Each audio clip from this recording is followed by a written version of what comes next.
Friend, আমি বলেইছিলাম যে আমি সবার সাথে তোমাদের ইন্ট্রোডিউস করাবো, কিন্তু ব্যাড লাক যে আমার সোনু, দেখো, ও ঠিক আমার বাড়ি থেকে অনেকটা দূরেই থাকে। আর আমি যখনই রাত্রেবেলা আসতাম ওর সাথে দেখা করে আসতাম। আর অনেক ছোটও ছিল, অনেক ছোটো থাকতে থাকতে অনেক বড়ও হয়ে গেছে। একে নিয়ে আমি অনেক টেনশনে থাকতাম যে রাস্তার সামনে থাকে, না অ্যাক্সিডেন্ট হয়ে যায়, না কিছু হয়ে যায়, না কিছু হয়।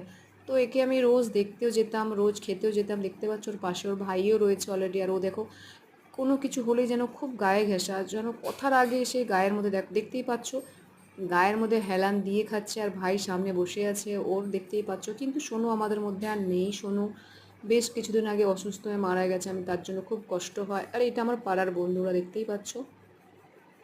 এটা আমার ঘরের ফ্রেন্ড, মানে এরা আমার ঘরের আশেপাশেই থাকে। আমার এই ফ্রেন্ডগুলো বুঝতেই পারছো, ঘিয়ে ভাজা আছে, সৌদুল, সৌদুলের মা, বনু সবাই রয়েছে, দেখতেই পাচ্ছ।